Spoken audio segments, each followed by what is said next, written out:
Buenas noches, soy Víctor Hugo Chimán Ramírez de la Universidad Iberoamericana de Puebla. El día de hoy tengo el gusto de entrevistar a Luis Antonio Solorio. donde abordaremos el tema de el consumismo de los jóvenes en coleccionables. Antes de comenzar, me gustaría informarle que todo lo que se hable durante esta entrevista no tendrá ningún fin lucrativo y se usará con fines académicos y educativos. Para comenzar, ¿cómo se siente el día de hoy? Bien, gracias Víctor por preguntar.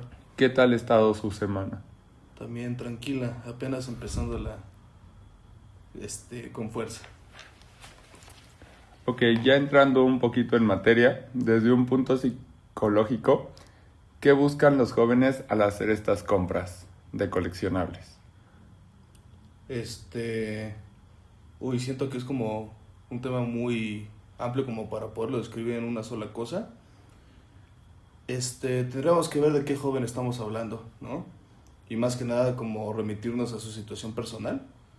Pero así hablando a grandes rasgos, ya si estamos hablando de una obsesión, bueno, más bien un acto compulsivo que está queriendo como tapar una obsesión, siento que podrían ser generalmente cuestiones emocionales. La ansiedad, por ejemplo, puede ser también algún aspecto, no sé, como, como sentir que su dinero está siendo invertido en algo que ellos sobre los que tienen el poder, ¿no? O sea, como el control. Uh-huh. Pero siento que es más una cuestión de ansiedad, el hacer compras compulsivas. ¿Qué necesidades podrían estar cubriendo? Igual siento que nos tenemos que remitir a la vivencia personal de cada persona, pero a grandes rasgos, si lo estamos viendo como una compulsión, la compulsión es algo que haces como para poder acallar la ansiedad de una obsesión que tienes presente, ¿no? Eso puede ser ya sea sobre cuestiones personales, sobre ideas que rondan por tu cabeza, ¿no? Sobre pensamientos catastróficos como que no sirves, que eres inútil, diferentes cosas. Siento que es más como una forma de poder acallar hasta estas obsesiones para sencillamente, pues, no sé, el sentirse un poquito mejor en que están teniendo algo controlado. ¿Cree que la nostalgia juega un papel crucial en este consumo o sobreconsumo de figuras de vinilo o cartas de colección? No, creo que sí puede ser algo como que orille al coleccionable, ¿no? O sea, en el sentido de si de joven tú no puedes comprar, no sé, tarjetas de Yu-Gi-Oh! Y ahorita sí tienes como la solvencia económica para hacerlo, ahí sí, ¿no? Pero siento que más allá que una cuestión de nostalgia, la verdadera esencia de esto son cuestiones presentes, ¿no? No, menos que cargues una colección que llevas desde que eres pequeño, por ejemplo, pero no, yo no creo. ¿De qué forma este tipo de artículos podrían tener que ver con temas de autoestima o búsqueda de identidad de cada persona? Siento que la autoestima es como una palabra muy amplia como para poderla abordar en el hecho de que si estás, no sé, si estás tomando algún coleccionable, sea como porque tengas una alta o baja autoestima, ahí sí no creo que tenga mucho que ver. Pero en la cuestión de identidad sí. ¿Por qué? Porque generalmente los coleccionables son sobre cosas que te gustan, ¿no? Entonces también pueden afianzar como un sentido de pertenencia a un grupo el hecho de coleccionar algo de alguna cosa, ¿no? Por ejemplo, si coleccionas, vuelvo a meter el ejemplo de las tarjetas de Yu-Gi-Oh, detrás de ello hay una comunidad de personas que coleccionan las mismas cosas, ¿no? Entonces siento que por ese lado sí podría ser una búsqueda de identidad y de pertenencia. En su opinión, ¿esto cuándo pasa de ser un pasatiempo a una adicción? Siento ¿O que se ya, podría considerar adicción? ya cuando te está causando algún problema en tu vida, ¿no?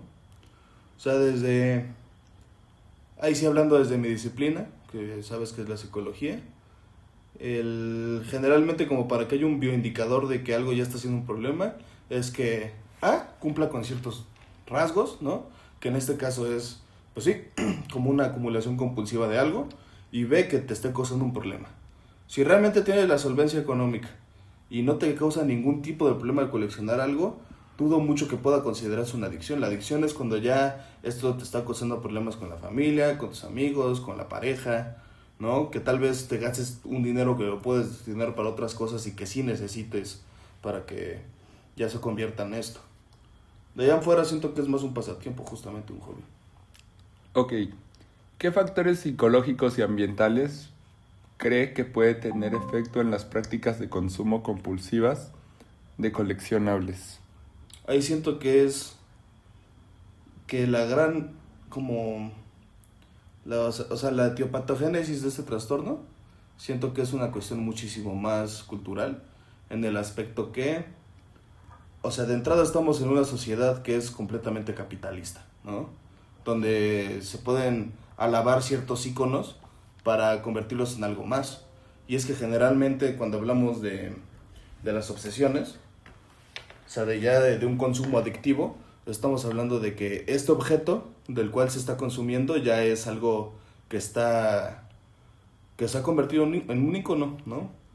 Entonces sí siento que tiene que ver la cultura sobre las cosas que se coleccionan, que tiene que ver la familia para hablar de una personalidad que es como, no sé, o sea, que tiende a las adicciones tal vez, o que le falte controlar los impulsos, ¿no?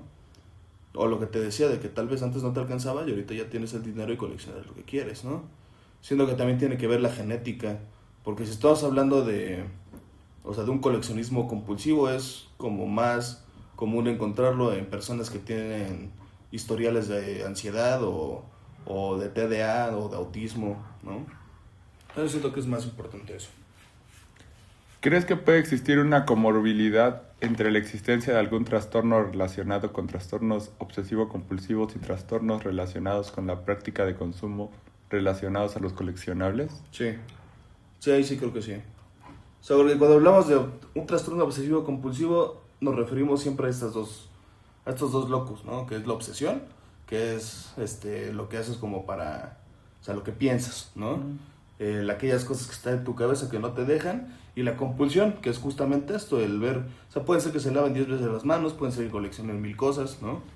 Entonces siento que si puede haber una comorbilidad entre otros trastornos obsesivos compulsivos con esto, es más difícil, pero generalmente sí nos remitimos únicamente a los trastornos dentro del eje del DSM-5, que se refieren a los trastornos obsesivos compulsivos. Y de hecho hay uno que es muy parecido, que es el de acumulación, que no necesariamente tiene que ver con un coleccionismo, porque la acumulación es el simple hecho de acumular cosas que realmente no necesitas, pero tal vez desde cierto ojo y ya en ciertas circunstancias que te esté causando un problema, podría ser también un trastorno de acumulación, ¿no?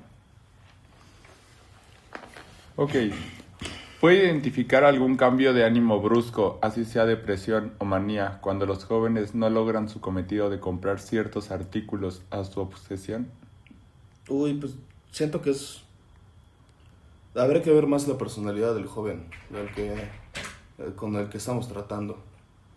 Siento que o sea, si hay un cambio brusco, estamos hablando más allá que de un tema de adicción, como por ejemplo lo que sí ocurre con los alcohólicos o los toxicómanos, sino más bien que son personalidades con una tolerancia muy baja a la frustración, ¿no? Entonces, o sea, más allá que sea por el simple hecho del coleccionable en sí, habría que ver qué está pasando, ¿no? ¿Por qué el simple hecho de no poder conseguir este tipo de cosas te está haciendo tantos malabares, ¿no? De forma anímica. Ok. ¿Crees que el consumo de coleccionables puede influir en las dinámicas familiares o de pareja? Sí. Es que siento que hay como un gran estigma sobre las personas que tienden a coleccionar cosas, ¿no? O sea, de una parte familiar entiendo que sea como como esta perspectiva de que se está gastando dinero sobre algo como... Inútil. Ajá, bueno, inútil desde el punto de vista de la familia, ¿no? Y también siento que es más una cuestión de estigmas esto, porque de entrada el coleccionar algo, siento que tiene el estigma de eso, de que es un gasto inútil, y también de que es un comportamiento medio infantil, ¿no? Entonces, pues sí, eso puede ser un estigma para la persona que diga, híjole, ¿no? O sea, mi pareja está coleccionando esto, es un niño. Cuando puede ser que no, que sencillamente le gusta. O puede ser que sí, que también sea una persona que sea profundamente infantil e inmadura y que tienda a coleccionar cosas, ¿no? Ajá.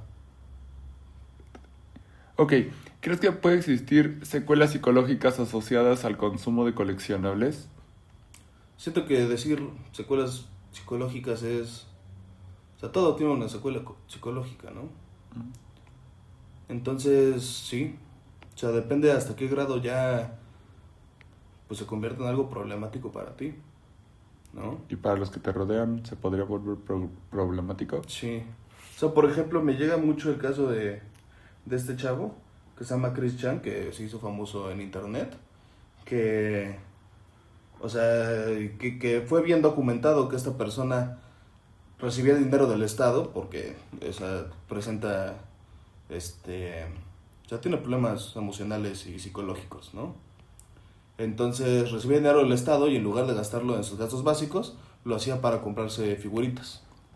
Entonces, aquí sí ya estamos hablando de una adicción, ¿no? Aquí ya estamos hablando de lo que te decía, del comportamiento compulsivo de recurrir a estas cosas por temas emocionales. Cuando se está viendo desde una persona así, sí, sin duda.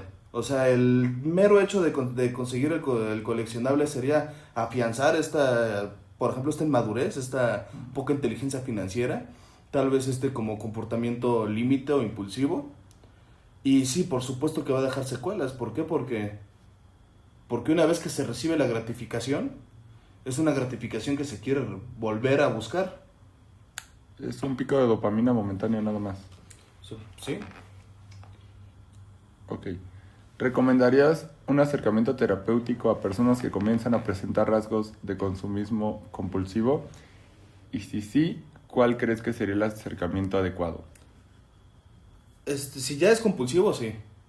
O sea, si empiezas a coleccionar cosas por tu cuenta, de que Funkos o no sé, lo que tú quieras, pues no, o sea, es algo que te gusta, ¿no? Ya si ya identificas que es compulsivo, o sea, que ya es una adicción y ya se está haciendo o sea, como por el simple hecho de consumir cosas, sí, ¿no? Y siento que para poder abordarlo de una forma terapéutica como más, o sea, mejor centrada, ¿no? Como en la persona, habría que ver por qué nace esta obsesión, ¿no? O sea, por ejemplo, también vuelvo a remitirme al DSM, del cual no soy muy fan, pero por ejemplo, ahí habla de trastornos de la personalidad que son, o sea, que tienen más a la acción, gastar de forma impulsiva, ¿no? Eso es muy diferente de que si lo gastas de forma impulsiva únicamente por la impulsión en sí, a que si lo haces porque sea parte de un trastorno se me fue la palabra, obsesivo compulsivo, ¿no? Sí. Entonces primero habría que hacer un buen trabajo de análisis sobre la persona que estamos tratando, y una vez que tengamos un análisis adecuado ya se puede abordar esta situación, ¿no? De entrada siento que un enfoque tal vez cognitivo-conductual puede ser muy bueno porque se enfoca precisamente en estas ideas o sea, que giran en torno, ¿no? al objeto. Pero pues no, la gama puede ser súper amplia, puede ser, si es un tema de sentido, la terapia va a tener que irse para otro lado. Si es un tema ya, que tiene un núcleo tal vez ya como más fisiológico, ¿no?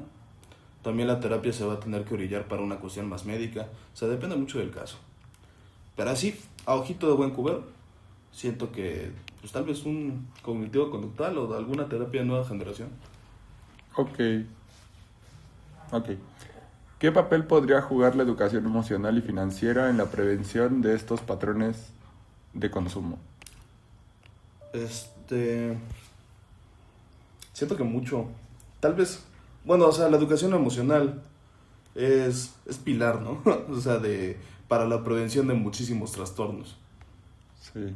Entonces sí, eso sí es de cajón, ¿no? Y la educación financiera también, ¿por qué? Porque si eres una persona que sabe manejar bien su dinero, estamos hablando, lo que te decía, o sea, se convierte en un bioindicador el coleccionar cuando te está causando problemas. Y uno de los problemas más comunes es, ¿qué? Dinero. El dinero, ¿no?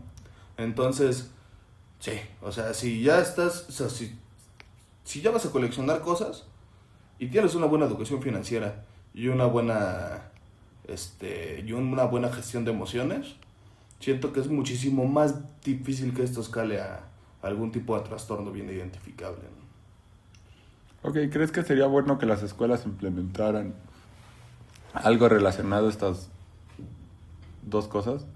Sí, sin duda. O sea, no necesariamente para prevenir el coleccionismo compulsivo, pero sí para prevenir muchísimas cosas, entre ellas esta, pero también muchísimas otras cosas. ¿Qué otras cosas se podrían evitar? O sea, por ejemplo, si en cuanto a la cuestión de emociones, podríamos hablar de una generación que dentro de sea más abierta a terapia, ¿no? Podríamos hablar de jóvenes que tengan las herramientas suficientes, o sea, necesarias como para evitar caer en ciertos cuadros muy bien establecidos, ¿no? Y aunque muchas veces esto se escape de las manos, por ejemplo, una depresión, si se cuentan con más herramientas va a ser más difícil. Y en el caso de la educación financiera, si estamos hablando de una obsesión, entonces, sí, sin duda. ¿Por qué? Porque las obsesiones tienen que buscar su forma de salir. Tienen que encontrar su forma de dejar tu cabeza, ¿no? Entonces, si hablamos de una educación financiera, van a buscar ya sea u otras formas o formas menos dañinas para tu persona, ¿no? Si ya estamos hablando meramente de un comportamiento impulsivo, es difícil de entrada que la educación financiera te sirva, pero al menos vas a tener el preámbulo de que ya sabes en qué la estás regando, ¿no? ¿Por qué crees que las escuelas no lo implementan?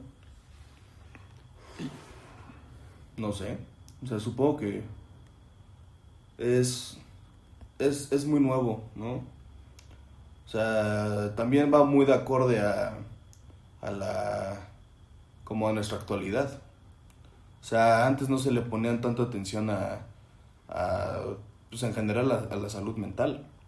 Entonces, estamos hablando ¿qué fue la palabra? De modelos educativos, de modelos educativos que ya tienen muchísimos años, ¿no? Y que además cambian dependiendo de los sexenios o dependiendo de las circunstancias.